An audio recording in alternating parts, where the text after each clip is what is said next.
ચલો હવે સારા ન્યૂઝ આવી ગયા છે કે યુએસએ સ્ટુડન્ટ વિઝા માટેના જે ઇન્ટરવ્યુ સ્લોટ્સ છે ઓપન કરવા જઈ રહ્યું છે. મને લાગે છે ત્યાં સુધી આ ફ્રેશ સ્ટુડન્ટ્સ માટે જ હશે. રીટેકર્સ માટે હજી પણ વેઇટિંગ ત્યાં એટલું ને એટલું જ છે એવું લાગી રહ્યું છે. આ વખતે સોશિયલ મીડિયા સ્ક્રીનિંગ ઉપર આ લોકોએ બહુ જ ભાર આપ્યો છે. એટલે સોશિયલ મીડિયા સ્ક્રીનિંગ તમારું થશે અને તમે કોઈ પણ પ્રકારનું યુએસ અગેન્સ્ટનું કોઈ પણ જગ્યાએ ડિબેટ કે ડિસ્કશન કરેલું હોય, તમે કોઈને કોમેન્ટ કરી હોય, તમે કદાચ કોઈ પોસ્ટ કરેલો છે વિડીયો, તમે કોઈ પ્રોટેસ્ટ અથવા તો એવી કંઈક વસ્તુને તમે લાઇક અથવા કોમેન્ટ કરેલી હશે તો તમને તકલીફ પડી શકે એમ છે. તમારી એક નાનકડી કોમેન્ટ એ કદાચ તમારા યુએસ વિઝા રિજેક્શન કરી શકે છે. પણ મને આનો કોઈ ડર નથી, કારણ કે ગુજરાતીઓ 99% આવી કોઈ વસ્તુમાં પડતા હોતા નથી.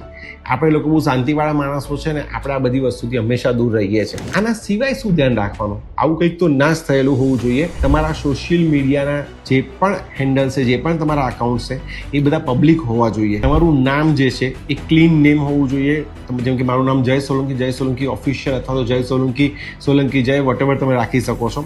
એની અંદર તમારો ફોટો ક્લીન વ્યવસ્થિત બને ત્યાં સુધી પ્રોફેશનલ ફોટો હોય તો પણ સારું છે, ના હોય નોર્મલ તમે ક્યાંય ફરવા ગયા છો એનો ફોટો મૂકી દેશો તો પણ ચાલી જશે. કોઈ પણ વિયર્ડ પોસ્ટ અથવા તો વિયર્ડ કોમેન્ટ હોય એને તમે લાઇક ના કરતો હોય તો તમે એવું કોમેન્ટ ના કરેલી હોવી જોઈએ. બસ આપણે પ્રેઝન્ટ કરી રહ્યા છે આપણે પોતાને, તો બેટર છે કે આ બધી વસ્તુનું પણ ધ્યાન રાખીએ આપણે લોકો. તમે લોકો આના સિવાય ખાસ વસ્તુ ધ્યાન રાખજો. તમે લોકો કદાચ કોઈ પાર્ટીમાં ગયા હોય તો કદાચ તમે બાજુમાં કોઈ હુક્કો પીધી પીવે છે, તમે એવો કોઈ ફોટો મૂક્યો છે તો આ ફોટોસ પણ ડિલીટ કરજો અથવા આર્ચીવ કરી રાખજો. તમારું સોશિયલ મીડિયા હવે તમારા વિઝા અપાવશે અથવા નહીં અપાવે, એટલે ધ્યાન રાખજો. સોશિયલ મીડિયાનો તમારું અકાઉન્ટ બહુ જ ક્લીન અને પબ્લિક હોવું જરૂરી છે.